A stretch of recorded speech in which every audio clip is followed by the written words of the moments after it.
Baik, selamat siang Bapak Ibu. Selamat siang. Ya, terima kasih atas kehadirannya pada kesempatan kali ini. Saya Madenia Cahyati, saya adalah calon guru penggerak angkatan 7 Kabupaten Badung. Nah, pada kesempatan kali ini saya ingin mengadakan pengimbasan modul 1.4 yaitu tentang budaya positif. Sebelum mulai, izinkan saya mengucapkan panganjali umat, Om Swastiastu. Karena berkat rahmat beliaulah kita dapat berkumpul di hari ini. Baik, saya langsung pada kegiatan pertama, yaitu saya akan jelaskan terlebih dahulu apa itu budaya positif.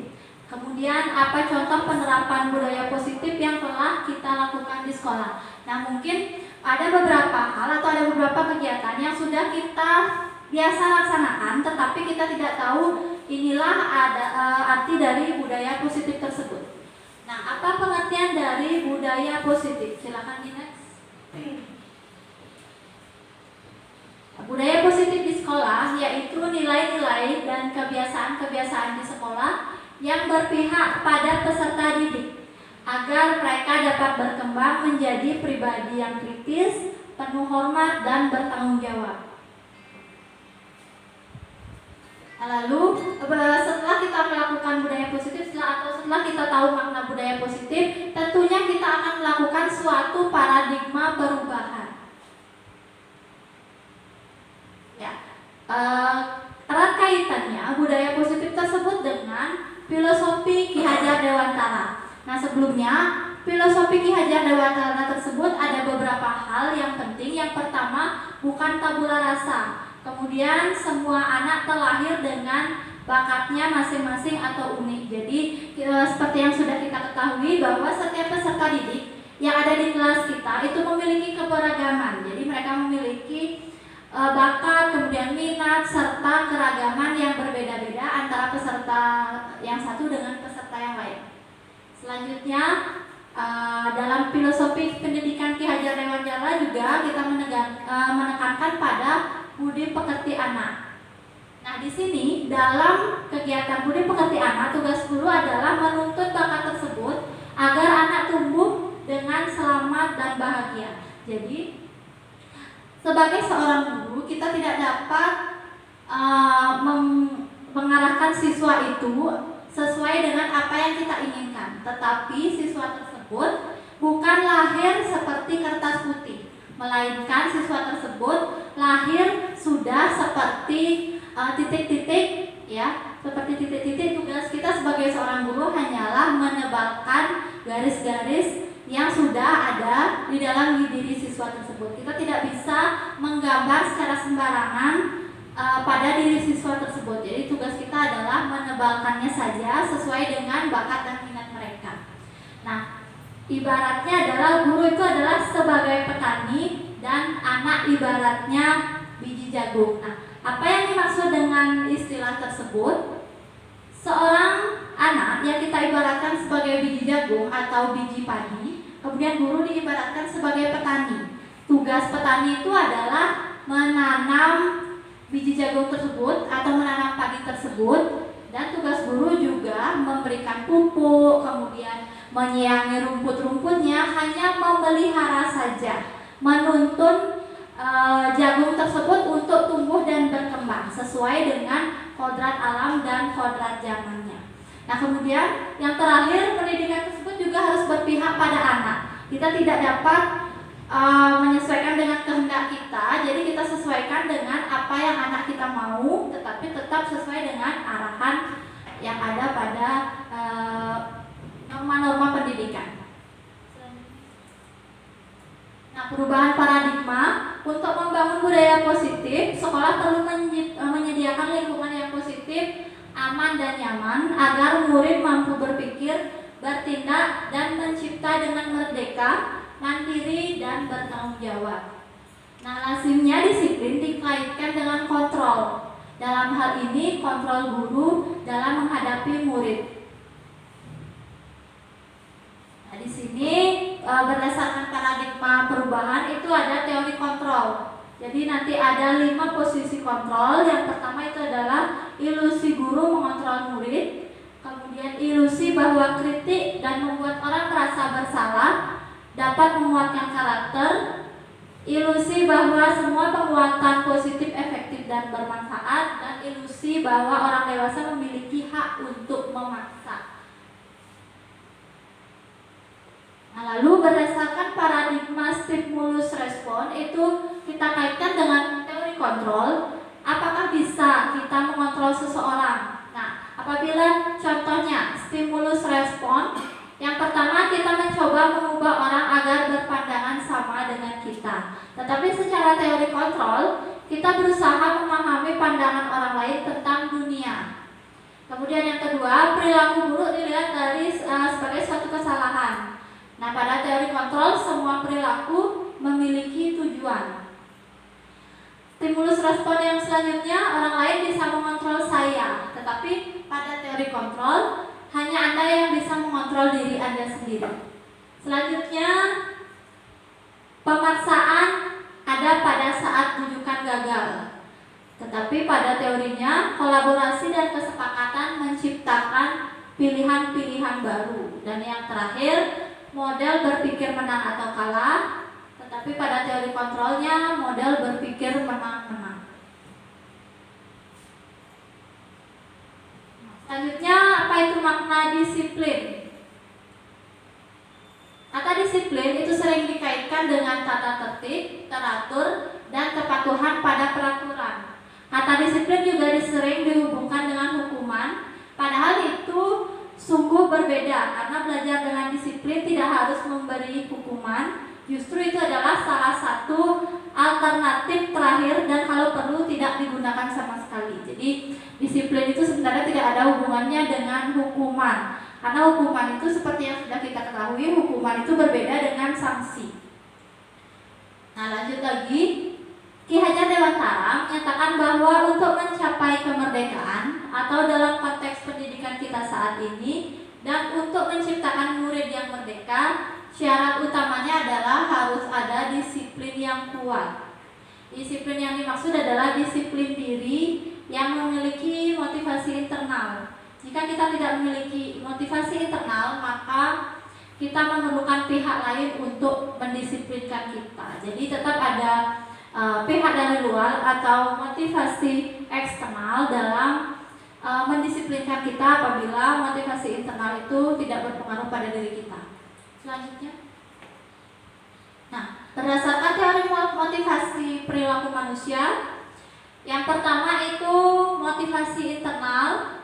Contohnya, apa yang akan terjadi apabila saya tidak melakukannya. Jadi ada kesadaran diri ya. Selanjutnya ada motivasi eksternal, apa yang akan saya dapatkan apabila saya melakukannya. Kemudian motivasi internal, tujuan disiplin positif. Saya akan menjadi orang yang seperti apa bila saya melakukannya.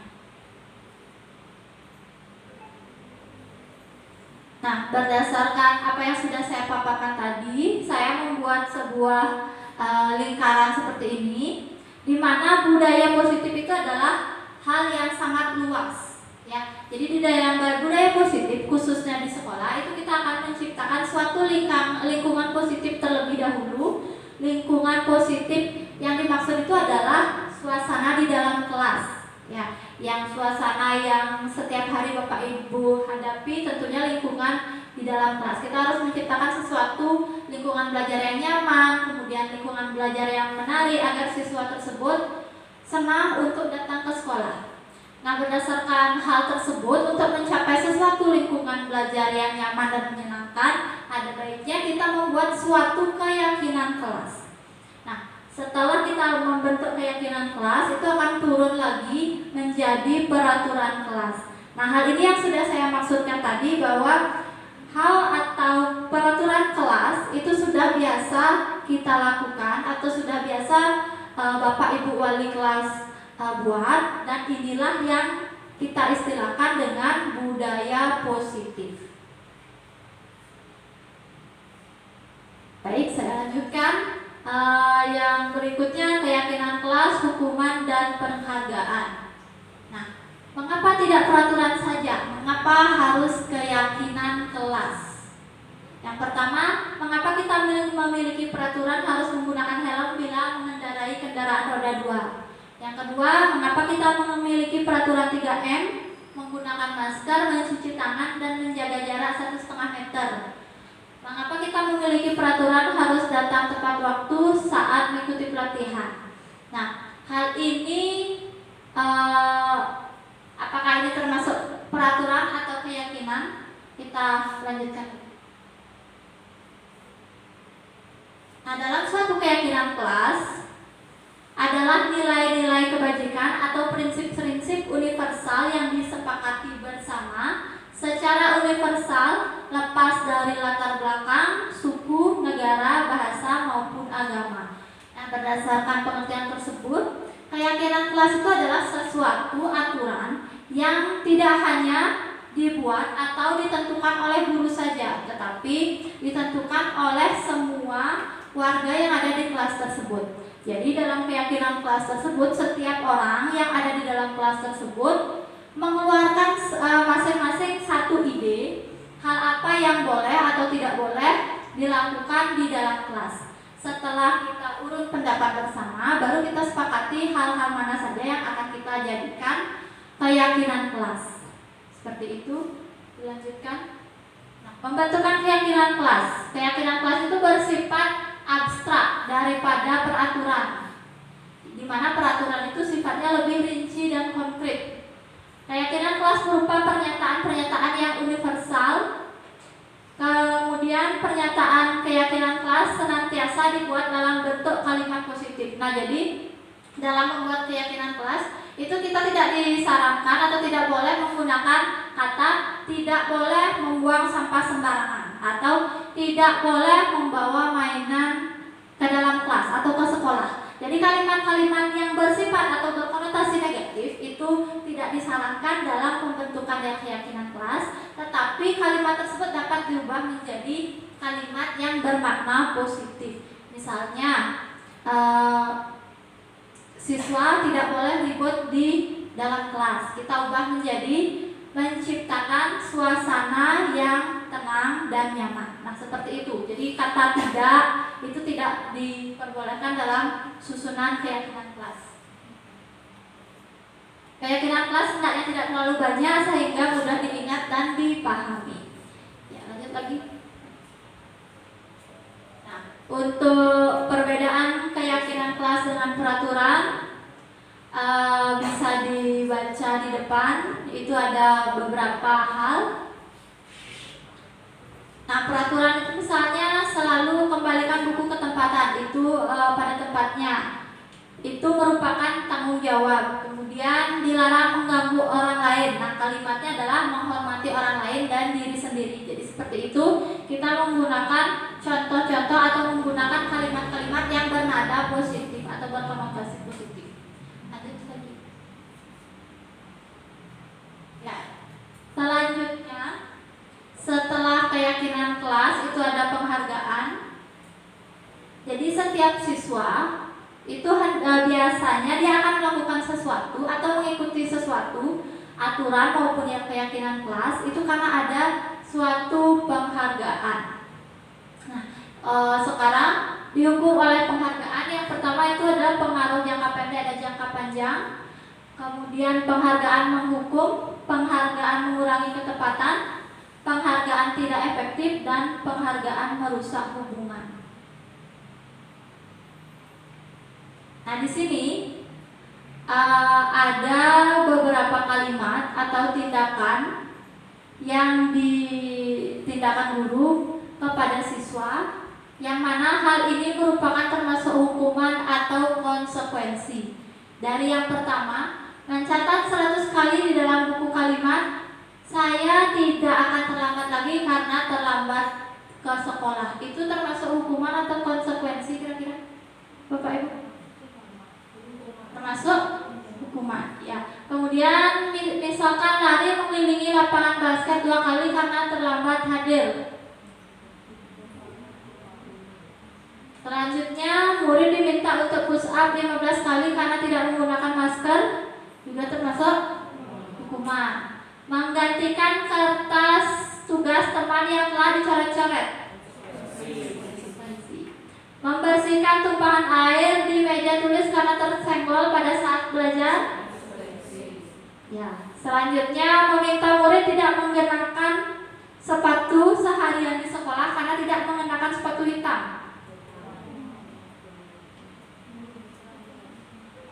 Nah, ini sedikit rancu antara hukuman atau konsekuensi. Karena kan kalau misalnya menggunakan sepatu itu hitam itu adalah sudah ada aturannya. Ya, kita nanti lihat jawabannya. Lari mengelilingi lapangan basket 2 kali karena terlambat 10 menit untuk pelajaran PJOK. Hukuman atau konsekuensi?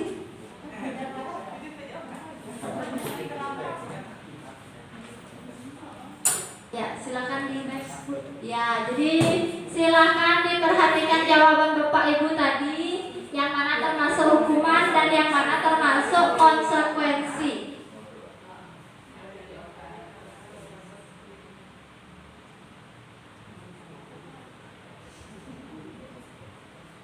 Ya baik, dilanjutkan Bu. Nah, di sini setelah kita melihat beberapa pernyataan tadi, di sini ada perbedaan hukuman dan konsekuensi. Yang pertama, kalau hukuman itu adalah sesuatu yang menyakitkan dan harus terjadi. Tetapi kalau konsekuensi itu sesuatu harus terjadi. Jadi kalau konsekuensi itu siswa itu sudah tahu dia akan melakukan kesalahan, tetapi dia tetap saja melakukannya. Ya, jadi itu konsekuensi. Tetapi kalau hukuman itu bersifat mendadak atau insidental. Selanjutnya, membuat anak sakit fisik maupun hati dalam jangka waktu yang lama. Nah, untuk konsekuensi, membuat anak merasa tidak nyaman dalam jangka waktu yang pendek. Selanjutnya, hukuman itu anak membenci kedisiplinan. Tetapi kalau konsekuensi, anak menghargai kedisiplinan.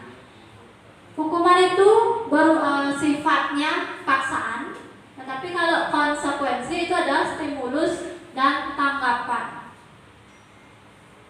Hukuman mendorong anak menyakiti diri sendiri, tetapi kalau konsekuensi mendorong anak agar mudah menyesuaikan diri. Ya, dilanjutkan Bu Purnama. Ya, saya lanjut lagi. Nah, di sini setelah kita mengetahui hukuman dan konsekuensi, saya akan bahas tentang kebutuhan dasar manusia. Ada 5 kebutuhan dasar manusia. Yang pertama ada cinta kasih, kemudian penguasaan, kebebasan, kesenangan, dan bertahan atau survival. Nah, ini ada sebuah contoh. Ibu Ani, guru kelas 5 di SD Pelita Hati, sedang bingung menghadapi ulah salah satu murid di kelasnya, yaitu Agus. Beberapa anak telah datang dan mengeluhkan Agus yang seringkali meminta bekal makan siang mereka dengan paksa.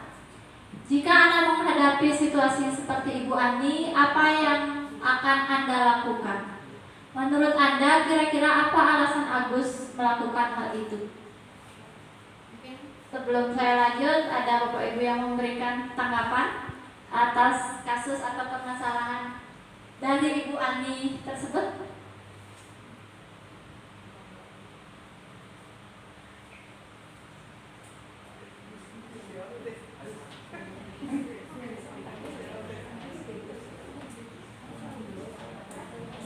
Silakan.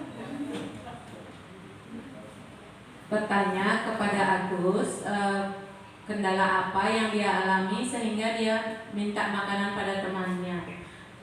Kalau menurut kita mungkin yang Agus lakukan itu karena dia tidak membawa bekal dari rumah.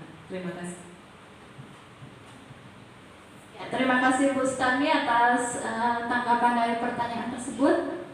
Ya, kita lanjutkan lagi. Nah, dalam konteks permasalahan tadi, seperti yang sudah Bu Stani sampaikan tadi, nah di sini Ibu Ani sebaiknya mencari tahu alasan Agus melakukan tindakan tersebut. Nah, sudah sesuai ya sama yang disampaikan oleh Ibu Stani tadi. Nah, di sini Apabila jawaban Agus karena ia lapar dan orang tuanya tidak membawakannya bekal makanan, berarti kebutuhan yang diperlukan itu adalah kebutuhan untuk bertahan hidup. Jadi kalau dia tidak makan, dia tentunya kelaparan dan tidak konsentrasi di dalam kelas. Apabila jawaban Agus karena ia senang temannya jadi memperhatikan dia, artinya dia memerlukan kebutuhan cinta kasih atau memerlukan kebutuhan cinta dan kasih sayang, artinya kebutuhan untuk diterima di perkumpulannya atau di kelompoknya. Selanjutnya, apabila jawaban Agus adalah dia merasa hebat karena temannya jadi takut dan menuruti keinginannya. Jadi kebutuhan yang diperlukan oleh Agus adalah kebutuhan penguasaan atau pengakuan atas kemampuan.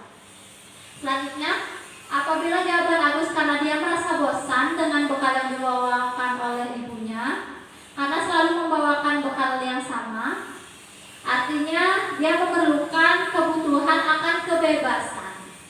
Dan selanjutnya, apabila jawaban Agus karena iseng saja dan dia menikmati ekspresi wajah temannya yang kesal karena diambil makanannya, maka kebutuhan yang diperlukan adalah kebutuhan tentang kesenangan.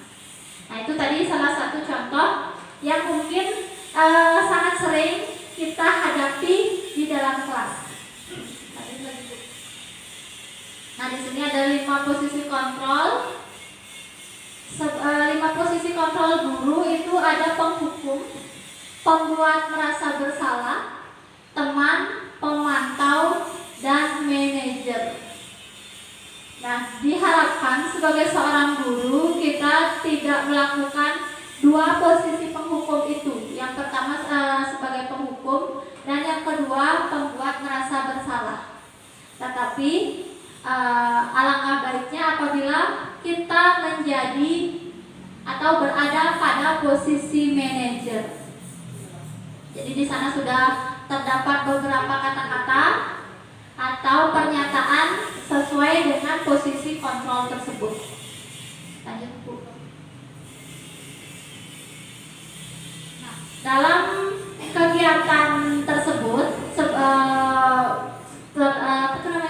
posisi kontrol kita sebagai guru, tadi ada saya bahas tentang menghukum atau membuat merasa bersalah. Nah, apa kaitannya dengan restitusi? Jadi restitusi itu adalah proses menciptakan kondisi bagi murid untuk memperbaiki kesalahan sehingga mereka bisa kembali pada kelompok mereka dengan karakter yang lebih kuat. Jadi di dalam hal ini apabila murid melakukan kesalahan, kita tidak langsung menghukumnya, tapi kita melalui tahap restitusi. Nah, 9 ciri-ciri restitusi. Yang pertama, bukan untuk menebus kesalahan, namun belajar dari kesalahan. Yang kedua, memperbaiki hubungan. Yang ketiga, tawaran, bukan paksaan. Yang keempat, restitusi menuntut untuk melihat ke dalam diri. Yang kelima, restitusi mencari kebutuhan dasar yang mendasari tindakan. Kemudian restitusi diri adalah cara yang paling baik untuk memperbaiki diri. Restitusi fokus pada karakter, bukan tindakan. Jadi lebih pada penguatan karakter, bukan pada ke arah fisiknya. Restitusi fokus pada solusi, jadi tidak menghakimi siswa, tetapi kita membangun solusi dari apa yang sudah mereka lakukan. Yang ke-9, restitusi mengembalikan murid yang berbuat salah pada kelompoknya. Nah, jadi di dalam segitiga restitusi itu ada beberapa hal. Yang pertama itu validasi tindakan yang salah, kemudian menanyakan keyakinan, dan yang terakhir adalah menstabilkan identitas. Nah, dalam kegiatan restitusi ini ada beberapa hal yang perlu kita lakukan. Yang pertama, kita harus menyepakati nilai-nilai apa saja. Kemudian, kamu ingin menjadi orang seperti apa? Kamu bukan satu-satunya yang pernah melakukan ini. Setiap orang pasti pernah melakukan kesalahan. Adakah cara yang lebih efektif untuk mendapatkan apa yang kamu butuhkan? Dan kamu tentu punya alasan mengapa melakukan hal itu. Nah, hal-hal tersebut atau kalimat atau pernyataan tersebut merupakan kalimat atau pernyataan yang dapat kita sampaikan kepada siswa dalam kegiatan restitusi. Jadi dengan melakukan restitusi atau kita memancing dengan pertanyaan tersebut, maka siswa akan sadar sendiri apa yang menjadi kekurangannya atau apa yang menjadi kesalahan dalam dirinya. Selanjutnya,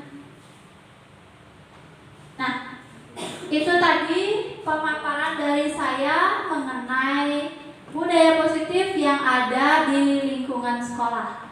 Nah, mudah-mudahan apa yang saya sampaikan tadi ada bermanfaat untuk kedepannya kita sebagai guru agar bisa menjadikan siswa tersebut menjadi siswa yang lebih baik, lebih disiplin dan memiliki budaya positif tentunya. Saya mohon maaf apabila ada kesalahan dalam penyampaian pada kegiatan pengibasan modul 1.4 yaitu budaya positif. Akhir kata saya ucapkan terima kasih.